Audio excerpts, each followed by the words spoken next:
Buat teman-temanku yang baru gabung, bisa cek di playlist untuk urutan videonya, dan bisa juga cek di playlist untuk judul barunya. Bab 2499. Benarkah? Kentucky dan Ryan bertanya balik bersamaan. Waremis segera bangkit dan berjalan menuju pintu keluar ruangan. Ada beberapa malaikat yang harus kuhubungi. Kalian berdua bisa tinggal di sini untuk sementara waktu. Menemukan ramuan salju Cidreira selama 7.000 tahun tidak akan mudah, jadi kalian mungkin harus menunggu beberapa saat. Jelas, Ryan dan Kentucky tidak keberatan. Terima kasih, Waremis Senior. Waremis segera pergi setelah itu, meninggalkan Ryan dan Kentucky bersama Spiegel dan Aelri. Jadi, Spiegel Senior, Aelri, bagaimana keadaan kalian sekarang setelah kalian menyingkirkan Soul Worms? Kami belum membasmi mereka sepenuhnya, Spiegel adalah orang pertama yang berbicara. Cacing jiwa telah menyebar dari malaikat ke malaikat selama bertahun-tahun. Bahkan dengan jumlah cairan osilasi spektral jiwa spasial yang sangat banyak itu, kami tidak dapat menjangkau setiap sudut dalam waktu yang singkat. Aelri setuju dengannya. Benar, pertama-tama kami menangani kota-kota terbesar di alam malaikat dan wilayah binatang malaikat. Namun sejujurnya, semua cairan osilasi spektral jiwa spasial itu mungkin tidak cukup untuk menghilangkan masalah sepenuhnya. Alam malaikat, surga, terlalu besar. Meskipun demikian, itu tidak akan menjadi masalah lagi, lanjut Spiegel. Keturunan mereka yang menerima cairan osilasi spektral jiwa spasial mewarisi kekebalan. Kita mungkin tidak dapat menangkap semua orang, tetapi kita pasti dapat membuat lebih dari 90% kebal. Dengan waktu yang cukup, mereka yang memiliki cacing jiwa pada akhirnya akan menghilang. Kentucky penasaran. Bagaimana dengan malaikat yang bertanggung jawab atas semua ini? Sudahkah kau menemukannya? Tentu saja, Kentucky dan Ryan tahu bahwa malaikat yang dimaksud adalah ayah Ryan. Namun, mereka tidak dapat mengatakan hal seperti itu di sini. Sayangnya, Spiegel dan Aelri menggelengkan kepala. Malaikat itu berada di tahap puncak alam malaikat tertinggi. Selain itu, pengaruh cacing jiwa tidak menghilang begitu saja. Butuh waktu. Malaikat tertinggi itu menyadari perubahan itu dan melarikan diri jauh sebelum kami sempat berpikir untuk menangkapnya. Selama dia tetap bersembunyi, akan sangat sulit menemukan orang itu. Kami bahkan belum tahu namanya. Dia benar-benar misteri sejauh pengetahuan semua malaikat tertinggi. Jadi, ketika para malaikat menyerang dunia bawah, mereka mundur karena, komentar Ryan. Sepertinya kau mengerti, Spiegel menegaskan. Memang, serangan itu terutama karena kami dipengaruhi oleh malaikat tertinggi itu. Setelah para malaikat bangun, kami mengirim beberapa anggota ras kami ke dunia bawah dan melepaskan cairan osilasi spektral jiwa spasial ke sana. Begitu para malaikat tertinggi di bawah sadar kembali, mereka segera mundur. Kami tidak peduli dengan dunia bawah, mengingat apa yang sedang dialami alam kami sendiri. Ryan dan Kentucky memikirkan sebuah kemungkinan. Romario kemungkinan besar ingin menaklukkan dunia bawah untuk mendapatkan relik dunia bawah. Lagi pula, relik dunia bawah diyakini ditenagai oleh fragmen alam semesta, dan fragmen itulah yang dibutuhkan Romario. Namun, di saat yang sama, mungkin saja tidak demikian. Romario berkomentar kembali di pulau-pulau waktu terapung bahwa hanya fragmen di pulau-pulau waktu terapung yang memiliki kekuatan yang ia butuhkan. Lagi pula, Suster Orb menyebutkan bahwa fragmen memiliki jumlah kekuatan spasial dan waktu tertinggi dibandingkan dengan yang lain. Ekspresi Ryan kemudian berubah serius saat ia menanyakan hal lain. Bagaimana dengan Frufes? Apakah mereka telah membuat gerakan? Bahkan di alam dewa, para ahli tampaknya sangat waspada terhadap mereka selama kejadian baru-baru ini. Kami jelas tahu risiko macam apa yang ditimbulkan Frufe, Spiegel tahu masalah yang bisa mereka timbulkan. Salah satu hal pertama yang kami lakukan setelah membantu para malaikat memulihkan kendali diri mereka adalah menggeledah area komando utama alam kami untuk mencari mata-mata dan hal-hal seperti itu. Dan seperti yang mungkin bisa Anda duga, karena Soul Worm, memang ada cukup banyak Frufe di sekitar. Kami menyingkirkan sebanyak mungkin, tetapi mereka jelas masih ada. Frufe juga memiliki malaikat di bawah komando mereka. Ryan dan Kentucky tidak menganggapnya aneh. Bahkan di alam dewa, sejumlah besar anggota mereka muncul ketika jalur pseudo-temporal ditemukan. Mereka adalah kultivator dan binatang iblis yang tinggal di alam dewa hingga saat itu, dan tidak ada yang tahu tentang mereka. Sayangnya, Spiegel dan Aelri juga tidak memiliki banyak informasi mengenai Fruves. Organisasi itu diselimuti misteri, dan tampaknya mustahil untuk menempatkan mata-mata mereka sendiri di alam mereka. Pada akhirnya, Ryan menyerah bertanya tentang Fruves dan mengganti topik pembicaraan ke hal lain yang sangat menarik bagi kelompoknya. Baiklah, ngomong-ngomong, apakah kalian pernah mendengar tentang tempat yang disebut alam dimensi Azum? Dari apa yang kudengar, tempat itu seharusnya ada di alam malaikat, surga. Azum Dimensional Realm adalah salah satu tempat yang menurut si kembar mungkin memiliki fragment of the Universe Foundation di dalamnya. Namun, hanya itu saja yang mereka ketahui tentang tempat itu. Spiegel dan Aelri bingung mengapa Ryan bertanya tentang tempat seperti itu. Meskipun demikian, itu bukan rahasia, jadi mereka memutuskan untuk berbicara. Sebenarnya, ini adalah alam dimensi yang cukup terkenal tempat para malaikat muda berlatih. Bahkan area terdalam dari alam dimensi ini dapat dijelajahi dengan aman oleh siapapun di alam transformasi elemental dan di atasnya. Kau dan Kentucky berada di alam ruang waktu, secara harfiah 5 alam di atas levelnya. Seharusnya tidak ada yang menarik bagimu di sana. Ryan dan Kentucky tidak menyangka hal itu. Terlepas dari fragmen, selama mereka bertanggung jawab atas sesuatu, mereka biasanya menyebabkan banyak masalah dan dikelilingi oleh bahaya. Mendengar bahwa taman bermain anak-anak seperti itu adalah tempat yang mereka cari tampaknya agak sulit dipercaya. Mungkinkah kita tidak membicarakan tempat yang sama? Kentucky dan Ryan berpikir pada saat yang sama. Aelri kemudian mengulurkan tangannya ke Ryan dan Kentucky. Jika kalian mau, aku bisa membawa kalian ke sana. Mungkin butuh beberapa minggu dan banyak bantuan bagi pemimpin klan Waremis untuk mendapatkan ramuan Cidreira salju yang berusia 7.000 tahun atau lebih tua itu. Spiegel juga bangkit setelah mendengar itu. Baiklah, kalian bisa keluar dan menghabiskan waktu bersama Aelri. Aku ada urusan, jadi aku pamit dulu.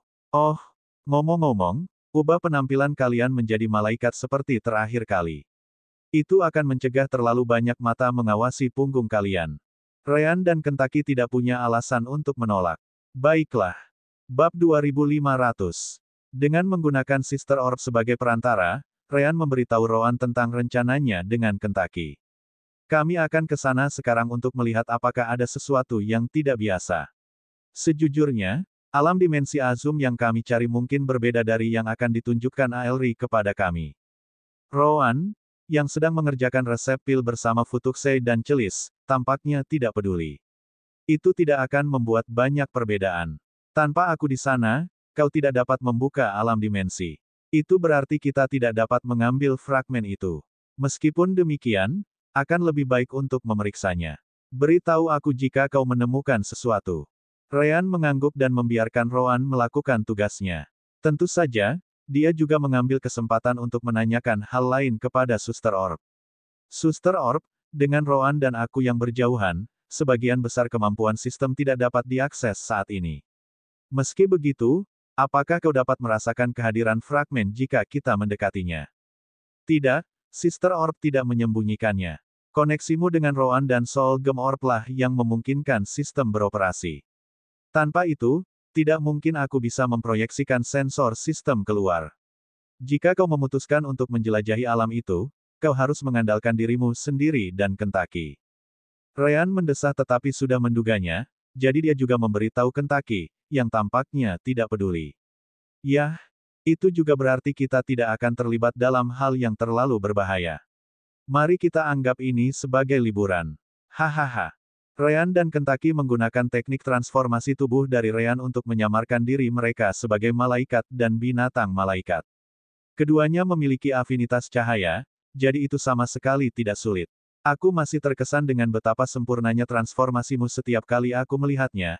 Aelri tidak dapat menahan diri untuk berkomentar. Ayo, kita bisa menggunakan salah satu formasi teleportasi jarak jauh baru kita. Kelompok mereka dengan cepat tiba di gedung formasi klan Hola Menor. Mereka sudah pernah melewati gedung itu sebelumnya, tetapi belum benar-benar mengunjungi berbagai ruangan. Namun, sekarang mereka benar-benar dapat melihat lebih banyak lagi formasi teleportasi jarak jauh di sekitar. Sepertinya klanmu benar-benar menyerah untuk tetap bersikap rendah hati. Sudah kubilang, lanjut Aelri, pemberantasan Soul Worms merupakan kontribusi yang besar. Kami mendapat banyak keuntungan karenanya. Ia kemudian berbicara dengan Formation Masters di sana dan mereka segera menyiapkan teleportasi. Beberapa menit kemudian, kelompok Ryan menghilang dari klan Hola Menor. Tak satu pun malaikat di sekitar menyadari sesuatu yang berbeda dari Ryan dan Kentucky, berbeda dari saat mereka tiba. Alam dimensi Azum terletak di benua Yufes, sebuah benua yang kurang lebih dekat dengan pusat surga. Benua itu sering dikunjungi, tepatnya karena alam dimensi Azum. Selama beberapa kekuatan alam malaikat memiliki sumber daya yang diperlukan untuk menggunakan formasi teleportasi jarak jauh, mereka biasanya akan membawa anak-anak mereka ke sini. Alasan mengapa alam dimensi Azum begitu populer adalah karena sangat cocok untuk pelatihan malaikat. Konsentrasi elemen cahaya di dalamnya sangat tinggi, sedangkan elemen gelap sebaliknya, hampir tidak ada apa-apa di sana. Konsentrasi energi surgawi jelas jauh lebih baik daripada dunia luar. Aelri jelas menjelaskan hal itu kepada Ryan dan Kentucky. Kalian bisa menemukan banyak binatang elemen cahaya di sana, tetapi mereka bukan binatang biasa. Mereka bahkan tidak hidup. Mereka terbuat dari elemen cahaya dan energi. Dia melanjutkan, kekuatan mereka bervariasi antara alam pembentukan inti hingga tahap awal alam transformasi elemental. Tidak pernah ada penampakan binatang cahaya dengan kekuatan lebih tinggi dari itu. Tentu saja, itu tidak berarti binatang cahaya alam transformasi elemental tahap awal langka. Bahkan, jumlahnya cukup banyak. Hanya saja kekuatan mereka tidak pernah melampaui level itu. Namun, keuntungan terbesar dari alam dimensi Azum sebagai tempat pelatihan adalah keamanannya, tambah Aelri. Lihat, tidak ada kematian di dalamnya. Tidak pernah ada, atau setidaknya tidak pernah ada kematian yang disebabkan oleh binatang cahaya. Tidak ada kematian. Ryan merasa aneh. Mungkinkah binatang cahaya di dalam tidak menyerang siapapun? Tentu saja tidak, Aelri segera membantahnya. Mereka akan menyerang siapa saja yang mendekati wilayah mereka. Momen terburuk adalah ketika gerombolan binatang buas ini menyerangmu secara bersamaan. Itu membuatmu hampir tak berdaya. Namun, kau tidak akan mati. Itu bukan karena seseorang akan melindungimu, kau akan melarikan diri, atau semacamnya. Sebaliknya, itu karena kau belum pernah benar-benar masuk jauh ke alam dimensi Azum sejak awal. Kau akan tinggal di pintu masuk hampir sepanjang waktu. Ryan dan Kentucky jadi bingung. Tidak pernah masuk lebih dalam. Aelri mengangguk. Ya, itu karena begitu kamu memasuki alam dimensi Azum, kesadaranmu akan terseret ke dunia ilusi. Namun, kamu bahkan tidak bisa mengatakan bahwa itu yang terjadi. Yang mengagumkan adalah semua yang kamu peroleh di dunia ilusi ini benar-benar muncul di dekat tubuhmu begitu kamu bangun, termasuk semua kultivasi dan pengalaman yang kamu dapatkan. Kau tahu, ada konsensus di antara semua kekuatan yang mengelola alam dimensi Azum. Para malaikat muda tidak pernah diberitahu tentang hal itu sampai mereka dibawa ke sini. Lagi pula, jika mereka tahu mereka tidak bisa mati, pelatihan macam apa itu? Aku memintamu untuk tidak menyebarkan informasi ini juga. Aku sendiri baru mengetahuinya setelah aku mati di dunia ilusi, hanya untuk bangun di pintu masuk dengan ekspresi bingung. Aelri mendesah. Aku masih ingat tetua itu menertawakanku saat melihat ekspresiku yang ketakutan. Lagi pula, aku benar-benar mengira aku telah menerima kerusakan fatal dan tamatlah riwayatku. Yah, tetua itu juga pernah mengalami pengalaman yang sama saat dia masih muda. Ryan dan Kentucky menganggapnya luar biasa. Kau bisa menyimpan semua yang ditemukan di dunia ilusi. Bagaimana cara kerjanya? Itu tampak seperti mekanisme yang sangat kuat, yang berarti fragmen mungkin benar-benar terlibat dalam proses tersebut. Bab 2501. Mereka tiba di alam dimensi Azum beberapa waktu kemudian, dengan pintu masuk yang tidak lebih dari sekadar gerbang spasial yang cukup sederhana. Gerbang itu terbuka tepat di tengah kota Azum, yang mengambil nama alam dimensi. Kota itu dianggap sebagai salah satu kota terbesar di alam malaikat, meskipun tidak terlalu dekat dengan pusat surga. Jelas, kota itu mencapai ukuran itu karena alam dimensi Azum, karena sengaja dibangun di sekitar pintu masuk alam. Ketika kelompok Ran mendekat, mereka melihat bahwa gerbang spasial itu memang sederhana, tetapi setidaknya cukup besar. Gerbang itu memungkinkan banyak malaikat untuk masuk dan keluar sesuai keinginan mereka dan sangat stabil. Aelri kemudian memperingatkan Ryan dan Kentucky. Bisakah kau lihat, di sekitar tempat ini, sebagian besar malaikat tingkat rendah. Semua hotel dan negara bagian dipenuhi oleh mereka. Pada saat yang sama, mereka semua memiliki tetua yang menemani kelompok mereka. Begitu mereka meninggal di dunia ilusi, para malaikat yang merawat mereka memastikan mereka tidak memberitahu orang lain. Ryan dan Kentucky paham bahwa rahasia yang mudah ditemukan itu mungkin hanya bisa disimpan di alam malaikat. Para malaikat saling percaya dan sejauh ini mereka jauh lebih bersatu daripada ras lain di dua alam tinggi lainnya. Jika berada di alam dewa, akan sangat sulit untuk menyimpan rahasia tentang tidak bisa mati dari para kultivator muda ini.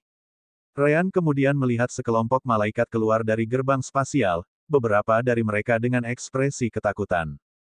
Yang lain tampak malu, sementara beberapa tampak baik-baik saja. Meskipun tidak ada yang menyebarkan berita bahwa tidak ada yang bisa mati, itu tidak berarti mereka yang meninggal di dunia ilusi tidak bisa kembali lagi. Alam dimensi terus menjadi tempat pelatihan yang hebat, bahkan jika Anda tahu Anda tidak akan kehilangan nyawa di sana.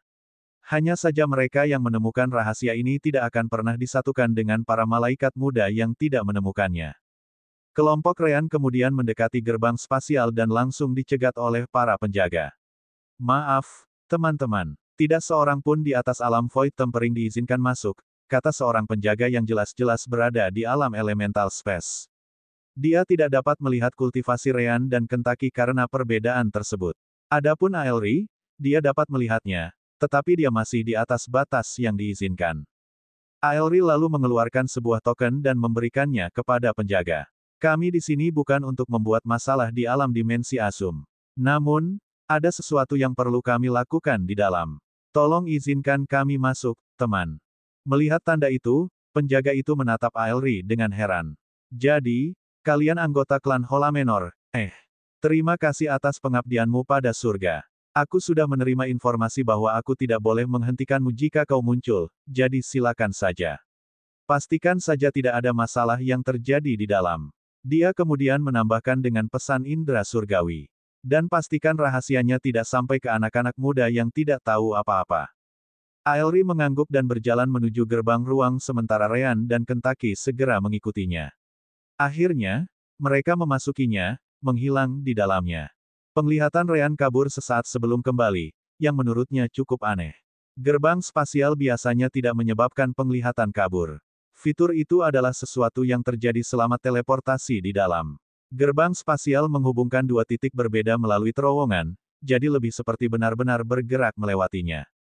Namun, Ryan tidak terlalu memikirkannya. Sebaliknya, ia melihat ke tempat yang baru saja ia datangi. Itu adalah padang rumput yang membentang sejauh mata memandang. Gerbang spasial, jelas, berada tepat di belakangnya. Selain itu, tidak ada apapun, kecuali para malaikat itu sendiri. Aelri lalu menunjuk ke depan. Bisakah kau melihat dua kelompok malaikat muda di kejauhan? Ryan dan Kentucky mengangguk. Mungkinkah mereka berada di dua lokasi berbeda di dunia ilusi? Aelri mengangguk. Benar, tapi bukan itu saja. Tidak masalah ke arah mana kau bergerak karena kesadaranmu akan terseret ke dunia ilusi.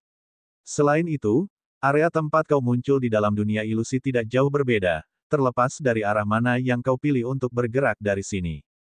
Alasan utama mengapa ada dua kelompok adalah karena kelompok kanan adalah malaikat yang tidak tahu bahwa kita tidak akan benar-benar mati meskipun kita terbunuh di dunia ilusi.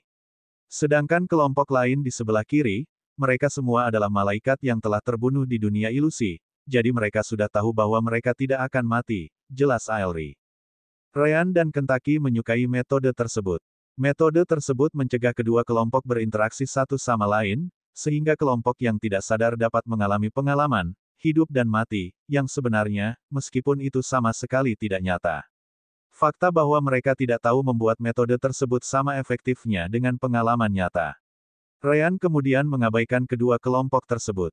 Jadi, jika kita memutuskan untuk menjauh dari sini, kita akan terseret ke dunia ilusi, bukan? Ya, Aelri membenarkan. Wilayah sejauh 11,5 kilometer di sekitar kita adalah zona bebas tempat kau tetap menjadi dirimu sendiri. Setelah melewati titik ini, kau akan memasuki dunia ilusi. Hanya saja, kau akan merasa seperti diteleportasi, cukup aneh. Apa yang terjadi setelah kamu mati di dunia ilusi? Tanya Kentucky penasaran. Aelri kemudian menunjuk ke area lain. Ada puluhan ribu malaikat muda di dalam alam dimensi ini, jadi mereka tampak agak tersebar merata selain dua kelompok di dunia ilusi. Namun, ada area tertentu yang tampak lebih kosong. Tiba-tiba, kilatan cahaya perak muncul, memperlihatkan malaikat yang ketakutan. Dia segera dibawa pergi oleh seorang kenalan yang tertawa setelah itu. Jelas, dia tampaknya tidak tahu apa yang baru saja terjadi. Tidak lama kemudian, malaikat lain muncul di area itu, tetapi yang ini hanya menghela nafas dan bergerak sendiri. Sesekali, adegan yang sama terulang saat Aelri berkomentar. Begitu kamu mati di dunia ilusi, kamu akan diteleportasi menjauh dari kelompok di depan ke ruang itu. Sesederhana itu. Ryan tak kuasa menahan diri untuk berpikir. Alam dimensi ini berbeda dari formasi ilusi biasa. Formasi ilusi biasa akan memperlihatkan kepadamu penglihatan tentang hal-hal yang tidak ada. Namun, kamu masih bisa mengendalikan tubuhmu sendiri dalam kasus seperti itu. Namun, pikiran Ryan berlanjut. Alam dimensi ini tampaknya benar-benar menarik kesadaranmu keluar dari tubuhmu. Itu berarti ia harus berinteraksi dengan jiwa dalam beberapa cara. Sekarang, masalahnya persis seperti itu. Jiwaku sepenuhnya dilindungi oleh sistem permata jiwa. Bahkan jika aku jauh dari Rowan, fakta ini tidak berubah. Apakah aku masih akan terseret ke dunia ilusi dalam kasus itu? Ryan menatap ke depan dan mendesah. Kurasa aku hanya bisa mengetahuinya jika aku mencoba. Bab 2502 tidak kembali. Namun, sebelum dia mencoba, Ryan jelas bertanya lebih lanjut kepada Aelri. Jadi, apa yang ada di luar area tempat kesadaranmu ditarik ke dunia ilusi?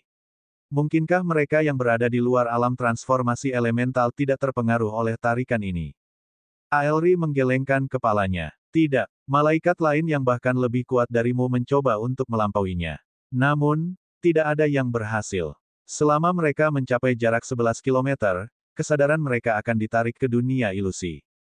Kentaki merasa aneh. Lalu, bagaimana seseorang bisa kembali dari dunia ilusi? Apakah mati adalah satu-satunya cara? Itu akan sangat sulit terjadi karena kamu mengatakan bahwa itu cukup aman bagi siapapun di alam transformasi elemental dan di atasnya. Ryan dan aku jelas jauh lebih tinggi dari itu.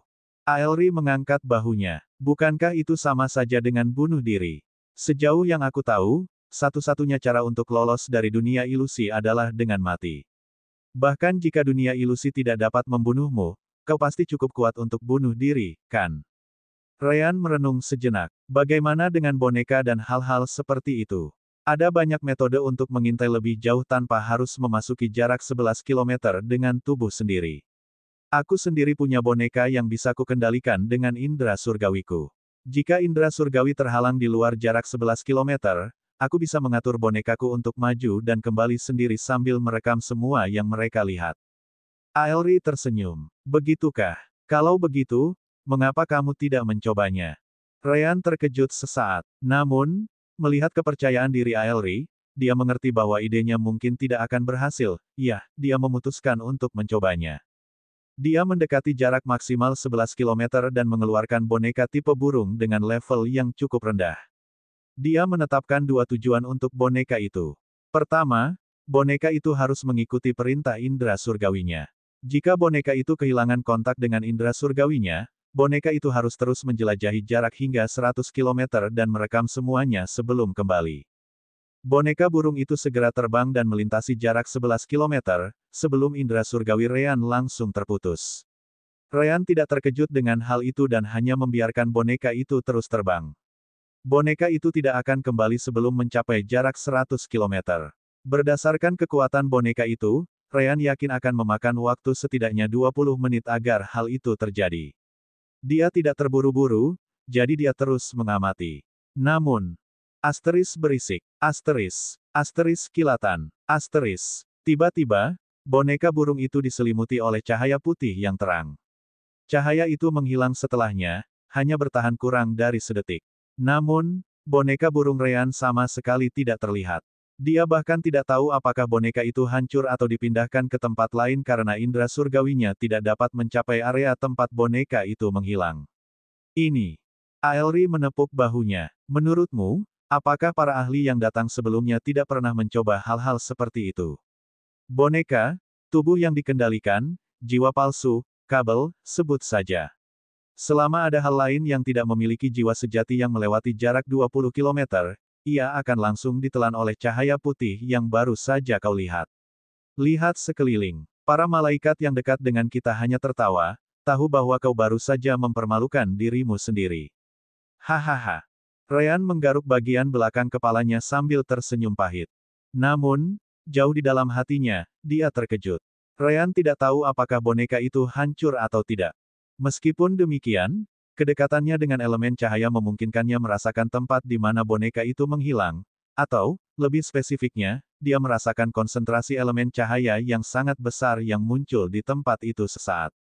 Cahaya itu tidak berbahaya, tetapi aku juga tidak tahu apakah kekuatan spasial atau hal lain digunakan. Sepertinya elemen cahaya digunakan untuk menutupi sesuatu. Mungkin teleportasi, pikirnya. Kentucky sudah merasa bosan. Baiklah, bagaimana kalau kita coba? Ryan meliriknya dan mendesah. Apakah kau lupa bahwa jiwamu juga terlindungi dari pengaruh eksternal karena hubunganmu denganku dan Rowan?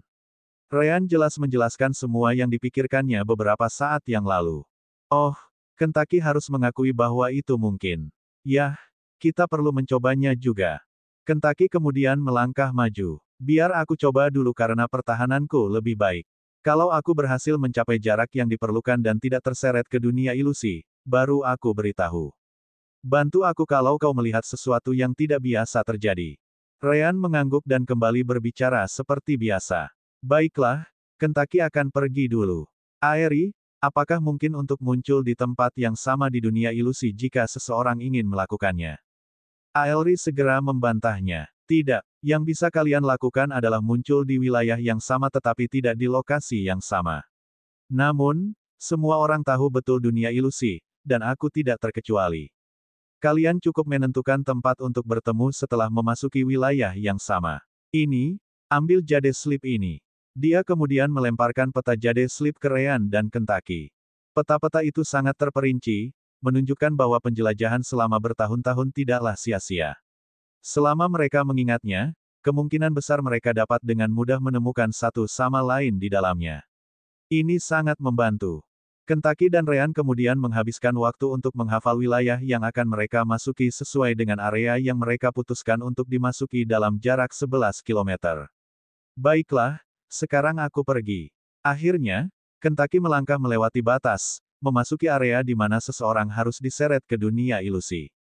Dia memilih tempat yang ditunjukkan oleh Aerie yang pasti akan membawanya ke wilayah tertentu. Begitu dia melangkah masuk, ada sedikit perubahan pada lingkungan di sekitarnya, terutama elemen cahaya. Kentucky kemudian berhenti dan tidak bergerak lagi. Hai, Kentucky, kau bisa mendengarku? Tanya Ryan, tidak terlalu jauh. Jarak itu sudah cukup untuk berkomunikasi melalui suara mereka.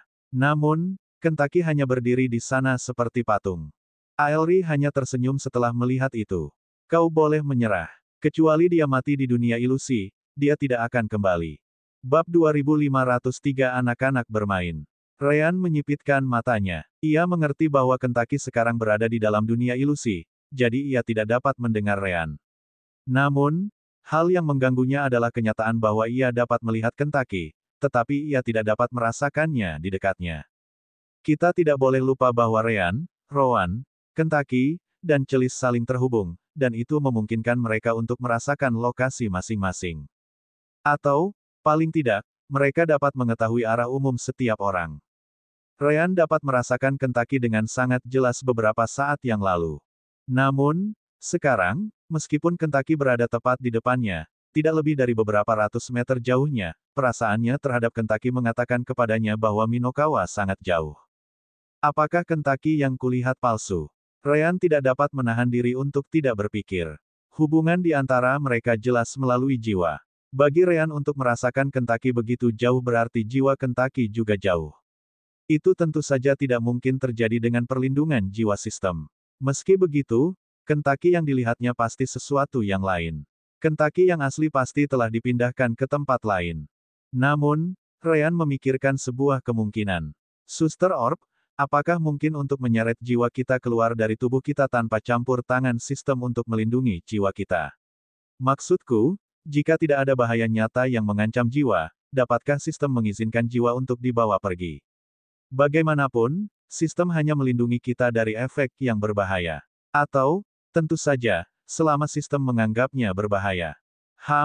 Itu mungkin saja, jawab Suster Orb. Tapi menurutku sulit bagi sistem untuk menganggap sesuatu yang berada di luar kendalinya cukup aman untuk membiarkan jiwa kalian terseret. Apakah menurutmu Kentucky di depan itu nyata dan hanya jiwanya yang hilang? Ya, Ryan benar-benar berpikir demikian. Apakah aku salah? Suster Orb tidak tahu. Sulit untuk mengatakannya. Hubungannya dengan jiwa, dan yang bisa kukatakan adalah tidak ada yang salah dengan jiwanya. Aku tidak tahu apakah jiwanya ada di dalam tubuh atau tidak. Yah, itu tidak terlalu penting. Jika Aelri mengatakan yang sebenarnya, maka Kentucky tinggal bunuh diri di dunia ilusi, dan dia akan diteleportasi ke pintu masuk. Kurasa dia tidak berbohong. Ryan mengangguk. Aku setuju. Kurasa dia juga tidak berbohong. Yah, Kentucky tidak akan bunuh diri karena kita sepakat untuk bertemu di dunia ilusi. Aku pergi sekarang. Dia menatap Aelri. Baiklah, aku akan melihat ke dalam dan akan kembali lagi nanti. Terima kasih atas bantuannya. Oh, tapi aku juga mau masuk. Aelri cepat-cepat bicara. Ryan harus bertanya. Kenapa? Karena aku ingin melihat apa yang kalian berdua cari, jawab Aelri. Kau dan Roan tidak pernah melakukan sesuatu tanpa alasan, jadi bagaimana mungkin aku bisa melewatkannya? Ryan menganggapnya lucu. Mereka melakukan banyak hal tanpa alasan, terutama jika itu berarti saling mengolok. Yah, itu terserah padamu. Jadi, aku hanya perlu keluar dari area 11 km itu dengan mengikuti jejak Kentucky, kan? Tepat sekali, Aelri sudah berjalan di depan. Ayo pergi. Pasti seru juga melihat anak kecil bermain di dalam. Ayo kita coba bersembunyi di sana supaya tidak mengganggu mereka. Oh, benar. Aelri teringat sesuatu yang lain. Penyimpanan spasial tidak berfungsi di dalam. Jadi, lupakan tentang penggunaan cincin spasial atau akses ke alam dimensi Saku. Ryan mengangkat bahu dan mengikutinya. Dia sudah tidak bisa mengakses Soul Gem Dimensional Realm. Mengenai Spatial Rings miliknya, dia tidak benar-benar memiliki sesuatu yang berharga di dalamnya kecuali Light Star Sword miliknya, yang dia keluarkan untuk berjaga-jaga. Aelri adalah orang pertama yang melewati perbatasan, berhenti berjalan beberapa saat kemudian. Ryan melakukan hal yang sama setelah beberapa detik. Untuk sesaat, penglihatan Ryan tampak kabur sekali lagi, sama seperti saat ia memasuki alam dimensi ini. Sedetik kemudian, penglihatannya kembali normal. Hanya saja ia tidak berada di padang rumput terbuka yang sama lagi. Ia melihat sekeliling dan menyebarkan indera surgawinya, hanya untuk mengetahui bahwa indera surgawinya tidak bekerja di tempat itu. Ini sudah menjadi klise. Mengapa ia harus selalu menghalangi indera surgawi? Ryan kemudian mencoba mencari dirinya sendiri, mencari beberapa titik acuan yang ditunjukkan di peta jade slip milik Aelri. Namun, dia tidak dapat melihat satu pun dari titik acuan tersebut. Oh, baiklah, dia memang mengatakan dunia ilusi itu sangat luas. Aku mungkin muncul di suatu tempat tanpa salah satu titik acuan yang disebutkan. Namun, aku seharusnya berada di wilayah yang sama. Bang, ledakan, dentang. Tiba-tiba, Ryan mulai mendengar suara ledakan dan benturan di kejauhan. Awalnya, suara-suara itu sangat samar, tetapi volumenya semakin keras, menunjukkan bahwa suara itu semakin dekat dengannya. Itu pasti salah satu malaikat muda yang berlatih di tempat ini. Ryan segera mengaktifkan skill light bending miliknya, membuat dirinya tidak terlihat. Ia tidak yakin apakah tubuhnya saat ini nyata, tetapi setidaknya ia dapat menggunakan skillnya tanpa masalah. Tepat setelah itu, ia terbang dan langsung menuju ke tempat suara itu berasal. Seorang malaikat dengan hanya sepasang sayap sedang melawan makhluk yang terbuat dari cahaya. Ia mengayunkan belatinya ke kaki makhluk itu, hanya agar arus petir mengalir melaluinya dan mengenai tubuh malaikat itu. Malaikat itu merasakan serangan listrik itu tetapi menggertakkan giginya, menggerakkan belatinya yang lain untuk mengoyak perut binatang itu. Raungan.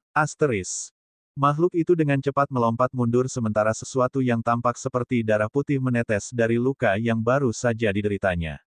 Bahkan, ada lebih banyak darah yang keluar dari beberapa bagian tubuhnya, menunjukkan bahwa makhluk itu dan malaikat itu telah bertarung cukup lama. Malaikat itu, tentu saja, tidak tampak jauh lebih baik. Binatang cahaya. Tapi ada darahnya. Darah putih. Aneh sekali, Ryan tak kuasa menahan diri untuk berpikir. Namun, ia merasa pertarungan itu cukup lucu untuk ditonton. Itu tak lebih dari pertarungan antara malaikat jiwa baru lahir dan binatang cahaya yang setara kuatnya. Sungguh tak lebih dari anak-anak yang bermain di matanya. Bab 2504 Aku akan lebih baik memeriksa. Pada akhirnya, sang malaikat tidak memiliki ketahanan yang sama seperti binatang cahaya dan terkena serangan yang keras. Tubuhnya terlempar, menghantam tanah dan mematahkan beberapa tulangnya. Binatang cahaya mengambil kesempatan itu dan menerkam sang malaikat.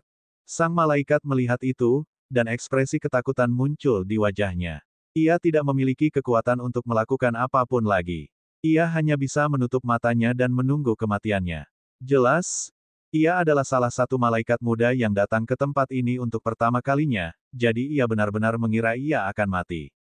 Asteris memotong. Asteris. Namun, suara pisau yang memotong daging bergema di telinga para malaikat.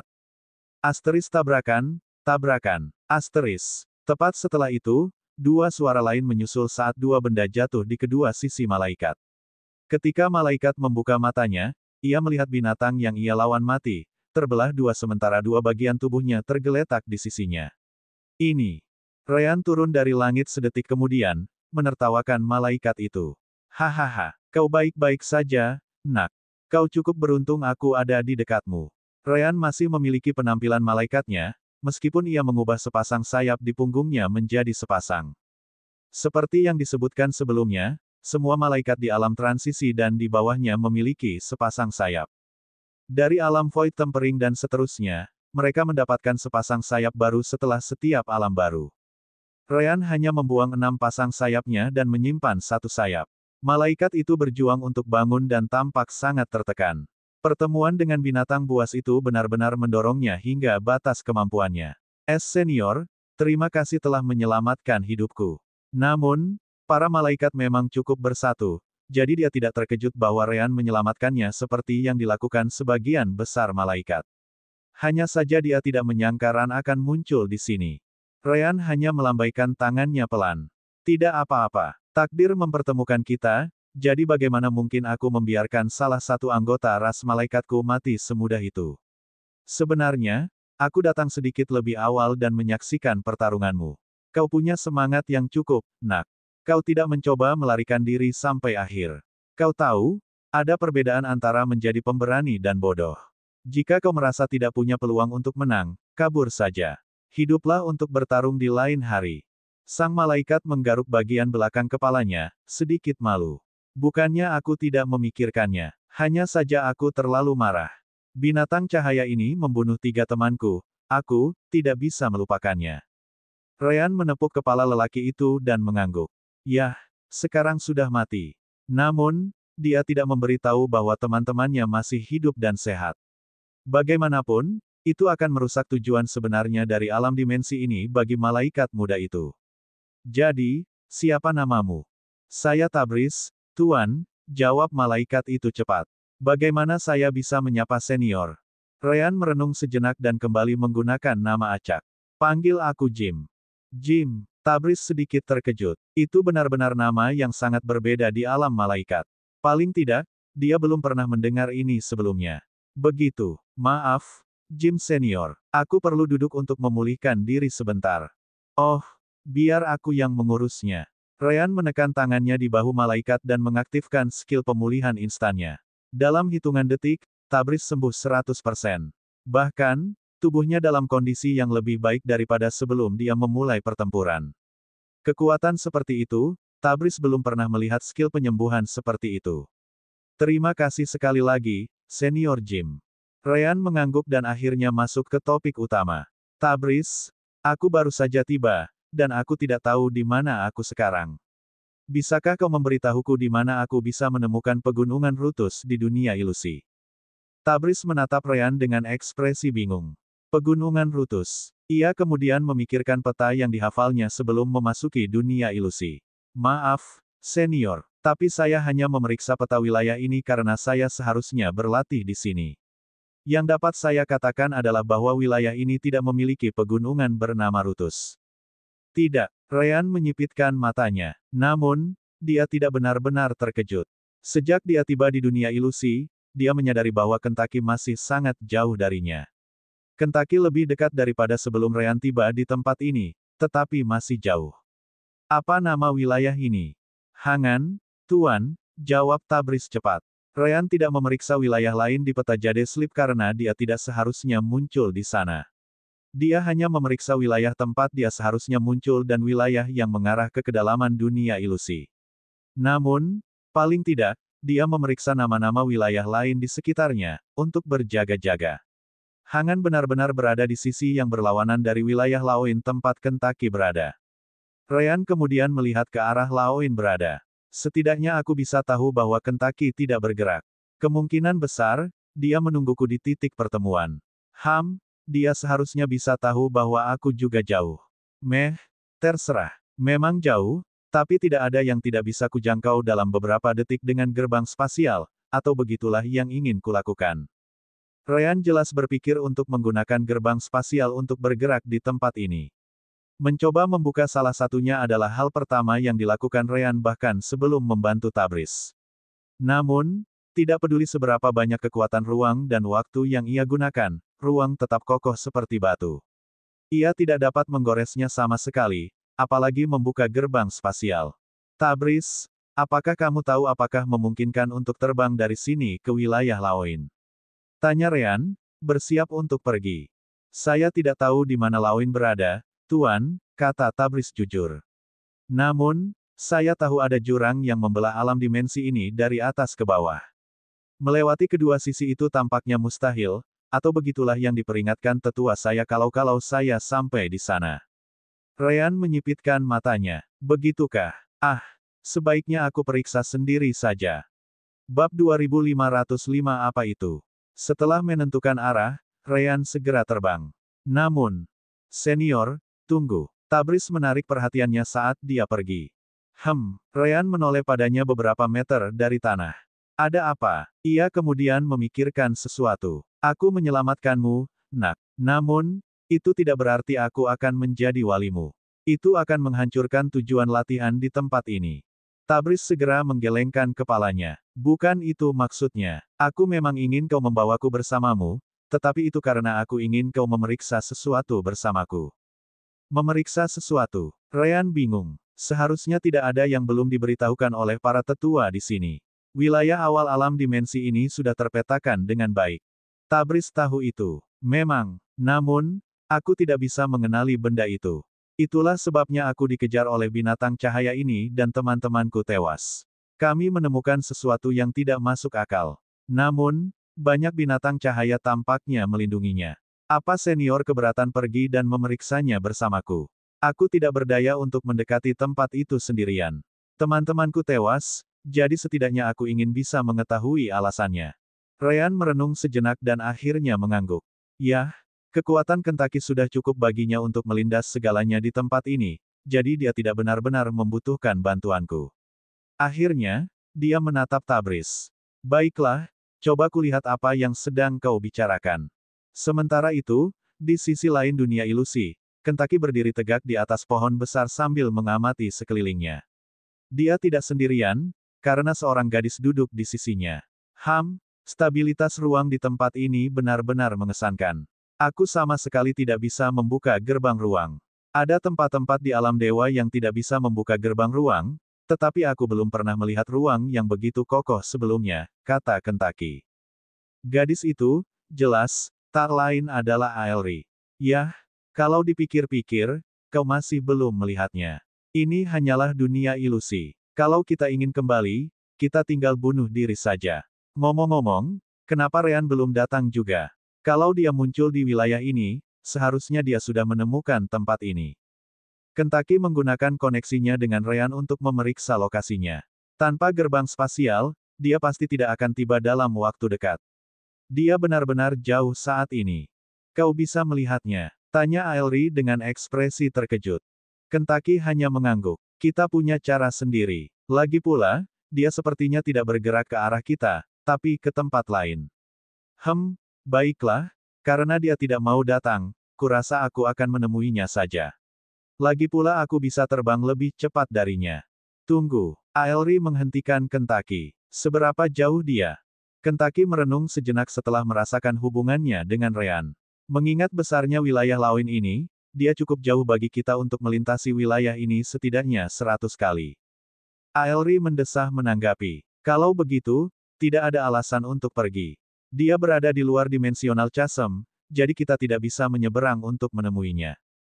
Jurang dimensi. Apa itu? Tanya Kentucky balik. Aelri menjelaskan. Persis seperti namanya. Itu adalah jurang yang memisahkan sisi ini dari sisi lain dunia ilusi. Mustahil untuk terbang melewatinya, dan jika kau jatuh ke dalamnya, kau akan mati. Ya, bukan mati, tapi akan dikirim kembali ke pintu masuk alam azum seperti semua malaikat lainnya. Aelri kemudian melihat ke arah yang sama dengan Kentucky. Tetap saja, bagaimana dia bisa muncul di sisi lain dari wilayah awal alam dimensi? Aku belum pernah mendengar hal seperti itu terjadi sebelumnya. Aku yakin dia melintasi garis dunia ilusi di tempat yang sama seperti kau dan aku. Kentucky mengangkat bahu. Jika kau tidak punya jawaban untuk itu, maka aku juga pasti tidak bisa menjawabnya. Yah, setidaknya itu menunjukkan mengapa dia tidak repot-repot terbang ke arah kita. Dia mungkin tahu tentang chasm. Kentucky merenung sejenak dan memutuskan untuk berhenti menunggu Ryan. Baiklah, siapa peduli. Aku akan menjelajah sendiri. Aku cukup yakin Ryan akan terbang ke kedalaman alam dimensi azum, jadi kurasa aku akan melakukan hal yang sama. Aelri setuju dengannya. Benar. Kalau begitu, bolehkah aku ikut denganmu? Kalau tidak, aku akan bosan menunggumu dan Ryan di luar. Tentu, lompatlah ke punggungku. Kentucky tidak keberatan. Kultivasimu terlalu rendah, jadi akan butuh waktu lama untuk masuk lebih dalam jika aku mengikuti langkahmu. Pastikan untuk berpegangan erat. Aelri tersenyum cerah dan langsung melompat ke punggung Kentucky. Setelah itu, Kentucky terbang dan menghilang di kejauhan. Kembali ke sisi Ryan di alam azum dimensional, dia memperhatikan pergerakan Kentucky. Sepertinya Kentucky juga memahami masalah ini. Ryan melewati beberapa malaikat dan cukup banyak binatang cahaya. Ada banyak dari mereka di area awal ini, sebagian besar di alam pembentukan inti atau penggabungan inti dan jiwa. Dia harus masuk lebih dalam jika ingin menemukan binatang cahaya tingkat tinggi. Aneh, kok bisa kau dikejar oleh binatang cahaya jiwa baru lahir? Sepertinya tidak ada satupun dari mereka di area ini. Aku sendiri ingin tahu jawabannya, jawab Tabris. Selain area dengan benda itu, aku juga belum menemukan Naschen Soul Light Beast, apalagi yang lebih kuat. Semua angel yang kutemukan di jalan langsung kabur karena kebanyakan angel yang datang untuk berlatih berada di Core Formation atau Core and Soul Fusion Realm. Bahkan Light Beast sendiri tampak takut dan membuka jalan. Yah, aku juga tidak ingin kabur, jadi aku menjadi umpan yang bagus untuk mengalihkan perhatian Light Beast sementara yang lain lari menyelamatkan diri. Dengan kecepatan Ryan, ia menempuh jarak antara Tabris dan pertemuan pertama Light Beast dalam waktu kurang dari 1 menit. Akhirnya, ia tiba di area yang disebutkan Tabris, dan benar saja, memang ada banyak Light Beast di sana, dengan beberapa di antaranya berada di level kekuatan Naschen Soul dan bahkan Soul Transformation. Namun, yang terpenting, Ryan akhirnya melihat benda yang disebutkan Tabris. Apa itu? Bab 2506 pusing. Ada bola dunia besar yang memantulkan lingkungan sekitar. Dari apa yang bisa dilihat Ryan, benda itu setidaknya berukuran beberapa ratus meter, melayang sedikit di atas tanah. Apakah itu semacam keterampilan cermin? Tabris menggelengkan kepalanya. Aku tidak tahu. Divine Sense tidak berfungsi di sini, jadi aku tidak bisa memeriksanya. Itulah sebabnya aku tidak bisa menjelaskannya dan harus meminta senior untuk ikut denganku. Apakah senior pernah melihat benda itu sebelumnya? Ryan segera menggelengkan kepalanya. Tidak, satu-satunya hal yang dapat kukatakan adalah bahwa sejumlah besar elemen cahaya terkonsentrasi di dalamnya. Ryan tidak memperhatikannya lama-lama dan memutuskan untuk turun untuk memeriksanya. Dia menggunakan skill light bending miliknya, jadi Light Beast seharusnya tidak dapat melihatnya, atau begitulah yang dia kira. Namun, begitu dia mendekat, semua Light Beast di depan menerkamnya, yang membuatnya sangat terkejut. Asterisk Zush, Zush, Zush. Yah, tidak masalah mereka menyerang Ryan. Dia hanya memanggil beberapa bila angin, menebas semua binatang cahaya yang mendekat menjadi 2. Ryan tidak ahli dalam elemen angin, tetapi perbedaan kekuatannya terlalu besar sehingga keterampilan sederhana seperti itu lebih dari cukup untuk menghadapi binatang buas. Ryan mematikan skill Light Bending miliknya, karena merasa tidak ada gunanya untuk tetap mengaktifkannya. Light Beast berjatuhan satu demi satu, memercikkan darah putih kemana-mana. Kudengar Light Beast di alam dimensi ini terbuat dari elemen cahaya dan energi surgawi. Kok mereka semua berdarah? Tabriz juga penasaran. Itu keanehan lainnya. Binatang cahaya di sini berbeda dari binatang cahaya lain di sekitar. Dari apa yang kudengar dari para tetua, binatang cahaya tidak pernah saling menyerang, apalagi melarikan diri. Namun, binatang cahaya yang kutemui saat bertarung dengan binatang cahaya jiwa baru lahir itu menyebabkan semua binatang cahaya lain yang ada di jalan melarikan diri dari tempat kejadian. Aku bertanya-tanya apakah binatang cahaya di sini adalah makhluk hidup. Itu sudah pasti, Ryan cepat-cepat menambahkan. Aku bisa merasakan kekuatan hidup di dalam tubuh mereka. Tidak diragukan lagi mereka masih hidup, ya, setidaknya alam dimensi ini memberitahuku bahwa mereka masih hidup. Akhirnya, binatang cahaya terkuat di belakang melancarkan serangan mereka saat Ryan semakin dekat dengan bola cermin. Bahkan ada 3 dari mereka yang kekuatannya setara dengan ahli alam transformasi jiwa. Asteris suara sumbang, suara sumbang, suara sumbang. Namun, semua itu sia-sia. Bahkan jika mereka 100 kali lebih banyak atau lebih kuat, mereka akan tetap mudah mati di hadapan kekuatan Ryan. Tabriz menatap Ryan dan tak dapat menahan diri untuk tidak mendesak kagum. Senior, mungkinkah Anda seorang ahli alam transisi? Ia mendengar dari para tetua bahwa kultivasi tertinggi yang diizinkan oleh para malaikat untuk memasuki alam dimensi Azum ini adalah alam transformasi elemental. Namun, klannya memiliki cukup banyak malaikat di level itu, dan tak satu pun dari mereka yang dapat menandingi kekuatan Ryan. Di sisi lain, Tabriz hanya dapat melihat sepasang sayap di punggung Ryan. Itu berarti Ryan, pasti, belum berada di alam Tempering Void. Ryan tersenyum, setelah memahami pikiran Tabriz. Bisa dibilang begitu. Malaikat selevelku memang dilarang memasuki tempat ini. Namun, beberapa malaikat sepertiku tetap perlu masuk ke dalam untuk memeriksa bagaimana area pelatihan digunakan. Kau tahu bagaimana itu? Pada dasarnya itu adalah pemeriksaan kualitas. Sebenarnya, aku seharusnya tidak menyelamatkanmu saat itu, tetapi aku bosan. Hahaha, benar saja, Ryan hanya mengarang alasan konyol. Begitu ya, Tabriz tidak meragukannya. Dia tahu bahwa aturan di alam dimensi Azum sangat ketat. Ryan pasti punya izin untuk masuk ke sini. Ryan segera menyingkirkan sisa binatang cahaya. Namun, ia menyadari bahwa yang lebih kuat, 3 di alam transformasi jiwa, memiliki sesuatu yang berbeda di dalam tubuh mereka. Hei, coba lihat itu. Mereka punya inti. Sekarang setelah kupikir-pikir, semua binatang di sini mungkin juga punya inti. Aku hanya tidak memperhatikan sebelumnya. Inti. Tabriz bingung. Itu hal yang biasa bagi makhluk malaikat hidup. Tapi mengapa makhluk cahaya di alam dimensi ini juga memiliki inti? Mereka ditenagai oleh energi alam dimensi, jadi mereka seharusnya tidak membutuhkannya. Ryan mengambil inti binatang dari bangkai binatang cahaya. Ia tidak dapat menyebarkan indera surgawinya, tetapi ia masih dapat mengalirkannya ke seluruh tubuhnya. Bersentuhan dengan inti itu sudah cukup baginya untuk menganalisisnya. Begitu banyak elemen cahaya dan energi surgawi di dalamnya. Ini, ambillah. Ryan kemudian melemparkannya ke Tabriz. Tabriz menangkapnya dan melakukan hal yang sama seperti Ryan. Seketika, matanya berbinar. Harta karun. Hahaha. Ryan tak kuasa menahan tawa. Memang, bagi seseorang di alam jiwa baru lahir seperti Tabriz, inti itu jelas merupakan harta karun. Kau tahu aturannya. Segala sesuatu yang kau peroleh di alam dimensi ini dapat dibawa keluar. Tentu saja, itu termasuk kemajuan dalam kultivasi.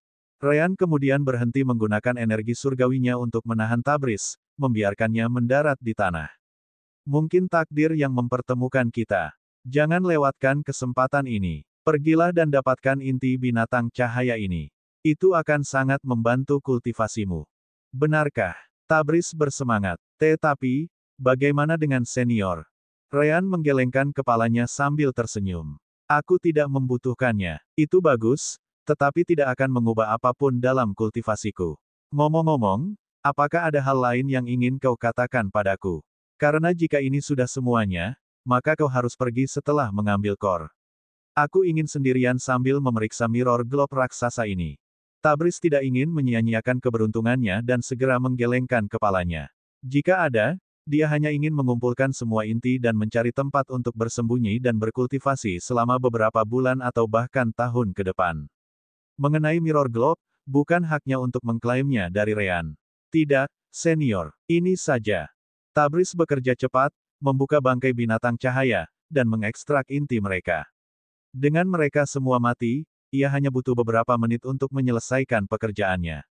Ia hampir tidak bisa menahan kegembiraannya.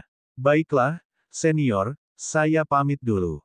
Ryan tersenyum sambil melihat mirror globe. Semoga berhasil. Sekadar saran, jangan langsung berkultivasi melalui alam. Setiap kali kamu membuat terobosan, pergilah dan bertempurlah untuk menstabilkan kultivasimu. Memang butuh waktu lebih lama untuk meningkatkan kultivasimu, tetapi saat kamu selesai menggunakan inti-inti ini, kamu akan menjadi jauh lebih kuat. Terima kasih, senior. Tabris mengangguk dan segera berbalik, berlari ke kejauhan. Ryan kemudian berbalik dan hendak menyentuh mirror globe ketika tiba-tiba. Asteris ledakan. Asteris. Dia mendengar suara keras yang datang dari arah Tabris berlari sedetik yang lalu. Saat berbalik, yang bisa dia lihat hanyalah Tabris yang pusing dengan hidung patah dan wajahnya merah karena darah. Bab 2507 Ilusi. Ryan berkedip sejenak dan muncul kembali di sisi Tabris, bingung. Ia kemudian melihat ke depan dan dapat melihat noda darah mengambang di udara. Tidak mengherankan, noda darah itu setinggi kepala Tabris. Apakah kau menabrak tembok? Tabris mencoba untuk fokus sambil mengangguk. Aku benar-benar memukul sesuatu, senior. Aduh. Ryan menekan jarinya di kepala Tabris dan mengaktifkan skill pemulihan instannya. Dalam sedetik, Tabris kembali normal. Namun, Ryan mengabaikannya. Sebaliknya, ia melangkah maju dan menggerakkan tangannya.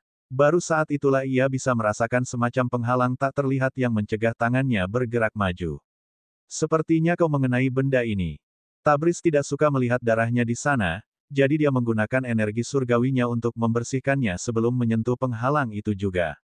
Ini aneh. Aku tidak merasakan kita melewati penghalang ini sebelumnya. Ryan setuju dengannya. Aku juga tidak. Katakanlah, ketika kau menemukan Naschen Soul Light Beast dan mulai melawannya, apakah kau sudah melewati titik ini, atau sudah lebih jauh ke belakang? Aku jauh di belakang, Tabris mengerti apa yang ingin dikatakan Ryan. Karena itu, aku tidak tahu apakah penghalang ini sudah ada di sini sebelumnya atau belum. Ryan merenung sejenak dan mengalihkan perhatiannya kembali ke mirror globe di kejauhan.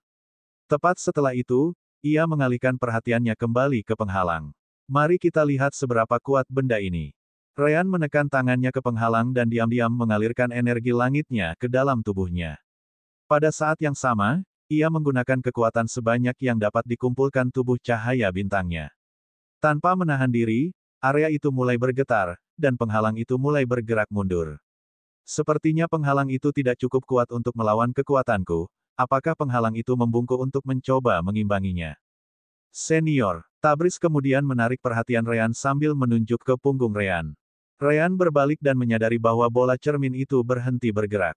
Dari kelihatannya, bola cermin itu bergerak dalam jarak yang sama persis dengan jarak yang ditempuh Ryan saat mendorong penghalang tak kasat mata tadi. Oh, jadi begitulah. Penghalang dan bola cermin itu adalah satu kesatuan. Jika aku mendorong penghalang itu ke depan, bola cermin itu bergerak karena berada di tengah penghalang itu. Sepertinya penghalang itu tidak tertekuk saat itu. Ryan memikirkannya sebentar. Haruskah aku melepaskan kekuatan penuhku dan melihat apakah aku bisa menembus penghalang itu? Namun, aku sudah berada di alam ruang waktu. Apakah benar-benar tidak apa-apa untuk melepaskan kekuatan penuhku di alam dimensi yang dibuat untuk malaikat tingkat rendah? Aku bahkan mungkin membunuh beberapa dari mereka jika terjadi kesalahan.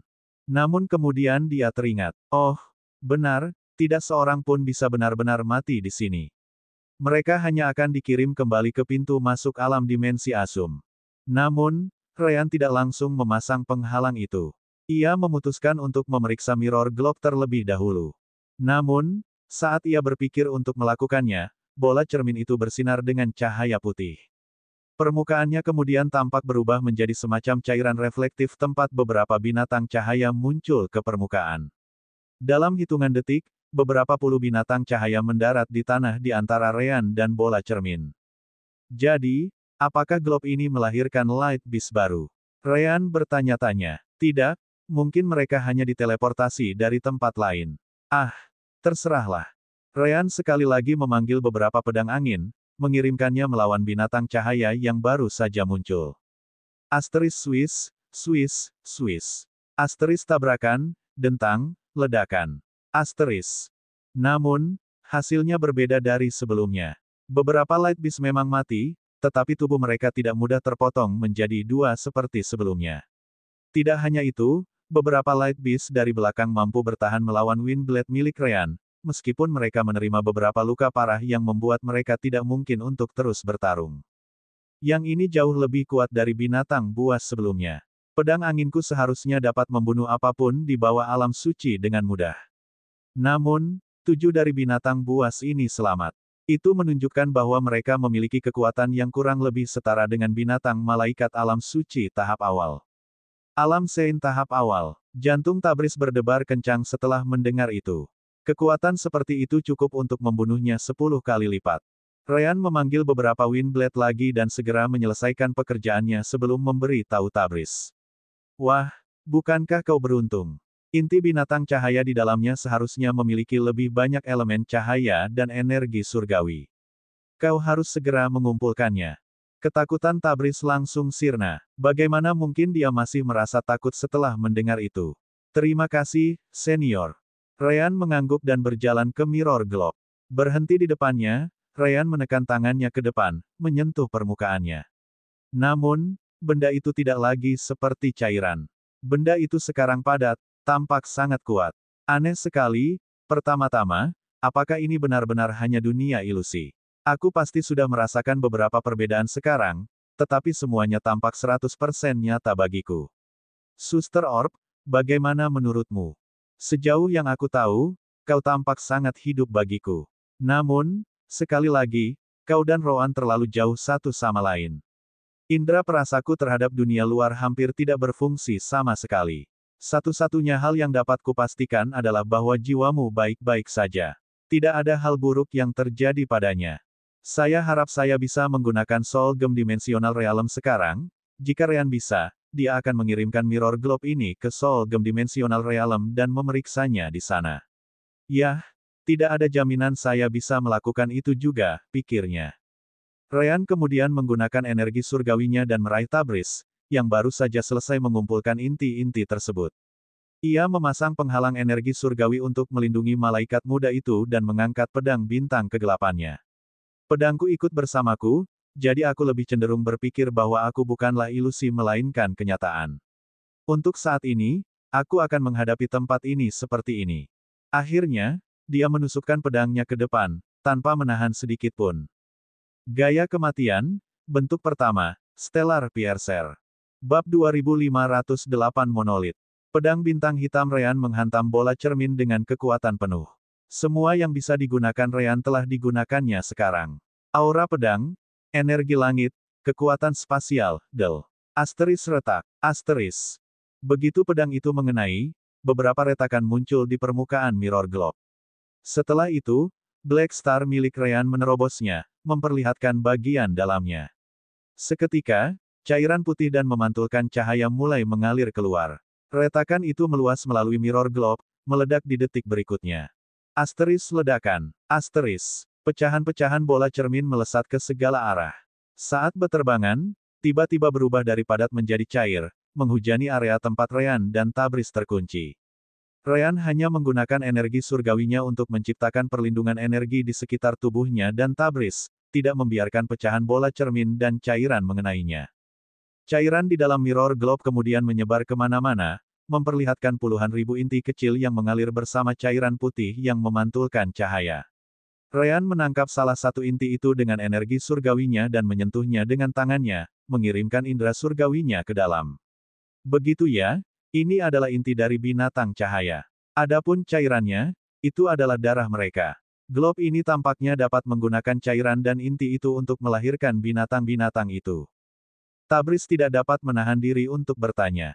Apa tujuan dari benda ini? Ryan mengangkat bahunya. Siapa tahu. Tapi sekarang setelah aku menghancurkan Mirror Globe, penghalang itu mungkin juga hancur. Tidak diragukan lagi yang membuat penghalang itu tetap utuh adalah kekuatan inti-inti ini. Ryan hanya memanggil pedang angin lain dan menembakkannya kembali ke arah penghalang. Benar saja, kali ini tidak terhalang oleh apapun, dan langsung menembusnya. Ya, kita bebas sekarang. Tabriz menatap puluhan ribu inti di tanah, merasa sangat gembira. Senior, apa kau keberatan jika aku mengambil inti-inti ini juga? Ryan segera melambaikan tangannya, menggunakan energi surgawinya untuk mengumpulkan semuanya. Namun, dia menggelengkan kepalanya dan menggunakan energi surgawinya untuk segera menghancurkan semuanya. Ah! Tabriz merasakan sakit di hatinya saat melihat Ryan melakukan itu. Inti-intinya. Ryan menyimpan salah satu inti itu utuh, lalu melemparkannya ke Tabriz. Periksa yang ini. Kau akan mengerti mengapa aku menghancurkan sisanya. Tabriz kebingungan, tetapi menangkap inti itu dan melakukan apa yang disebutkan Ryan. Detik berikutnya, ia membuangnya seolah-olah itu adalah ular berbisa. Itu elemen gelap. Banyak sekali. Ryan mengangguk. Ya, semua inti di sekitar kita dipenuhi dengan elemen gelap dan elemen gelap yang sangat murni dan terkonsentrasi. Malaikat manapun yang mencoba menyerapnya pasti akan sangat menderita. Bukan rahasia lagi bahwa kelemahan utama malaikat adalah elemen gelap, jadi inti-inti itu tidak berguna bagi para malaikat. Adapun Ryan, dia juga tidak membutuhkan inti-inti itu. Dia memiliki Rohan di pihaknya, jadi apa gunanya sekelompok inti dengan elemen gelap? Bahkan energi surgawi di dalamnya tidak layak untuk disimpan. Jika dia memiliki akses ke alam dimensi permata jiwa, dia mungkin telah mengambilnya. Namun, alam dimensi tidak dapat diakses saat ini. Bahkan cincin spasial tidak berfungsi di tempat ini. Ryan jelas tidak akan membawa semua inti itu dengan tangannya. Tabriz melihat core yang dimilikinya. Dia menggunakan kantong sederhana untuk menyimpannya di pinggangnya karena dia juga tidak bisa menggunakan cincin spasial. Bagaimana dengan core ini? Tanya Tabriz. Core ini jelas mengandung banyak elemen cahaya. Jika dibuat dengan core yang sama, kenapa core ini tidak diisi dengan elemen gelap? Ryan hanya tersenyum tetapi tidak menjelaskan. Karena interaksi yin dan yang serta elemen cahaya dan gelap, Ryan dan Rohan tahu bahwa kedua hal itu pada dasarnya adalah dua sisi mata uang yang sama. Jika perlu, Ryan dan Rohan dapat mengubah elemen cahaya atau gelap mereka menjadi elemen yang berlawanan. Hanya saja mereka sama sekali tidak memerlukan hal seperti itu karena jauh lebih baik untuk sekadar bertukar elemen di antara mereka sendiri. Belum lagi melakukan konversi seperti itu juga akan menghabiskan banyak energi surgawi, jadi itu tidak efisien. Contoh yang bagus adalah pedang bintang kegelapan milik Ryan. Setelah diresapi dengan energi surgawi, pedang itu menarik elemen gelap di sekitarnya. Kekuatan pengumpulan elemen gelapnya jelas jauh lebih efisien daripada Ryan harus mengubah elemen cahayanya menjadi elemen gelap. Jangan terlalu memikirkannya. Berbahagialah karena kamu memilikinya. Jangan khawatir. Inti-inti yang kamu miliki masih bagus untuk digunakan. Pastikan untuk menggunakan indera surgawimu saat berkultivasi dengannya jika elemen cahaya di dalamnya tiba-tiba mulai berubah kembali menjadi elemen gelap. Tabriz menarik napas dalam-dalam dan mengangguk. Baiklah, senior.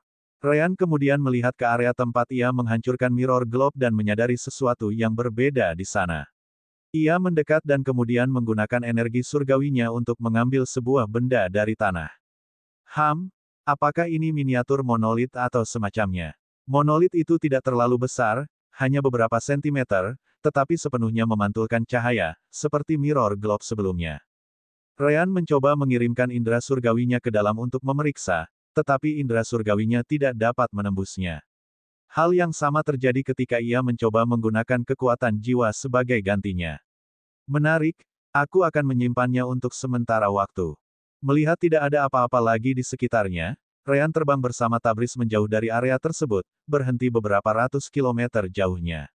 Akhirnya, ia menurunkan Tabriz ke tanah dan memperingatkannya. Baiklah, bagianmu dalam penyelidikan ini sudah selesai. Temukan sudut tersembunyi dan gunakan inti-inti itu dengan baik. Jangan salahkan aku jika seseorang mencoba mencurinya darimu di masa mendatang. Mencuri. Tabriz menatap Ryan dengan bingung. Malaikat tidak akan pernah mencuri satu sama lain, senior. Ryan tetap tersenyum. Mungkin itu yang terjadi sebelumnya, tapi siapa tahu apa yang bisa terjadi di masa depan. Tanpa menjelaskan banyak hal, Ryan pergi dari sana, meninggalkan Tabriz yang kebingungan di belakang.